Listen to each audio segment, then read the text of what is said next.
మహాగణుడైన యేసయ్య అతి శ్రేష్టమైన నామంలో మీ అందరికీ కూడా వందనాలు. దేవుని నామం మహిమపరచబడును గాక. ఈ సమయంలో దేవుని పరిశుద్ధ లేఖనాన్ని, దేవుని వాక్యాన్ని మనం చదువుకుందాం. ప్రతి ఒక్కరూ కూడా దేవుని సన్నిధిలో మన పరిశుద్ధమైనటువంటి వాక్యం మనం జ్ఞాపకం చేసుకుందాం. పరిశుద్ధ గ్రంథం నుంచి సామెతలు 13:20 చదువుదాం. జ్ఞానుల సహవాసము చేయవాడు జ్ఞానం కలవాడగును, మూర్ఖుల సహవాసం చేయవాడు చెడిపోడు.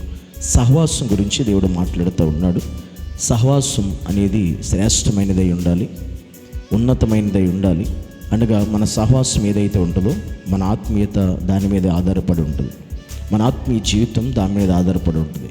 కనుక చెడు సహవాసం వద్దు అని బైబిల్ చెప్తుంది, చెడు స్నేహం వద్దు అని బైబిల్ మనకి బోధిస్తుంది. లోకముతో స్నేహం అస్సలే మనం చేయకూడదు అని దేవుడు సెలవిస్తూ ఉన్నాడు. ఎందుకంటే లోకముతో స్నేహం చేయవాడు దేవునికి విరోధి అవుతాడు అని వాక్యం సెలవిస్తూ ఉంది. కనుక నీ స్నేహము, నీ సహవాసం యేసయ్యతో ఉండాలి, పరిశుద్ధులతో ఉండాలి, సంఘముతో ఉండాలి, సహవాసముతో ఉండాలి. ఈ సహవాసం నువ్వు పరిశుద్ధులతో సహవాసం చేస్తే నువ్వు ఒక పరిశుద్ధుడిగా, పరిశుద్ధురాలిగా తయారవుతావు.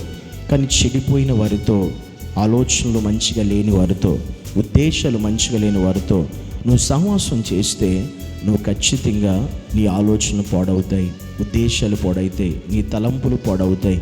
కనుక నీ సహవాసం ఎవరితో ఉంది? పరిశుద్ధులతోనా, అపరిశుద్ధులతోనా, విశ్వాసులతోనా, అవిశ్వాసులతోనా? నీ సహవాసం ఆత్మీయులతోనా, లోక సంబంధులతోనా? నీ సహవాసం ఏదైతే ఉంటుందో దాన్ని బట్టి నీ ఆత్మీయత ఆధారపడి ఉందనేది ప్రాముఖ్యంగా నువ్వు గుర్తు చేసుకోవాలి. నీ సహవాసం మంచిదైతే నీ జీవితం కూడా చాలా మంచిగా నడిపించబడుతుంది, నీ ఆత్మీయత కూడా మంచిగా ఉంటుంది, నీ భవిష్యత్తు కూడా మంచి మార్గంలో పునాది వేయబడుతుంది. నీ యొక్క స్నేహమే, సహవాసమే మంచిది కాకపోతే రేపు అనే రోజున నీ భవిష్యత్తు కూడా చెడిపోయే అవకాశం ఉంది, పాడయ్యే అవకాశం ఉంది. కనుక నీ సహవాసం ఎవరితో ఉండాలంటే మనం దేవునితో అన్యోన్య సహవాసము గలవారమై ఉండాలి అని యోహాను భక్తుడు సెలవిస్తూ ఉన్నాడు. నీవు దేవునితో అన్యోన్య సహవాసం కలిగి ఉండాలి. ఆయనతో సహవాసం చేస్తే యేసయ్యతో మనం ఉంటాం.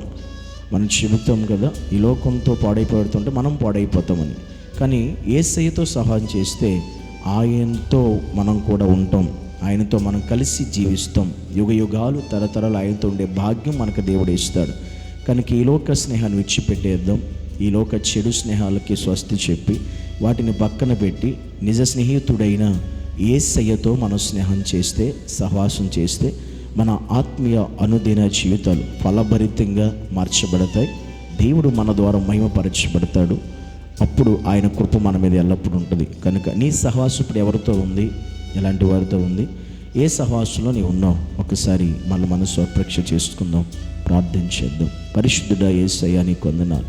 నిజమే ప్రభువా, మా సహవాసం పరిశుద్ధులతో ఉండాలి, విశ్వాసులతో ఉండాలి, లోకస్తులతో కాదు, చెడిపోయిన వారితో కాదు. కనుక నీతో అనుదినము సహవాసం చేసి ఒక అబ్రహాములాగా నీకు స్నేహితులుగా మార్చబడే జీవితాలు మాకు దయచేయమని యేసు నామమును బట్టి ప్రార్థించి వేడుకుంటున్నాము తండ్రి. ఆమేన్.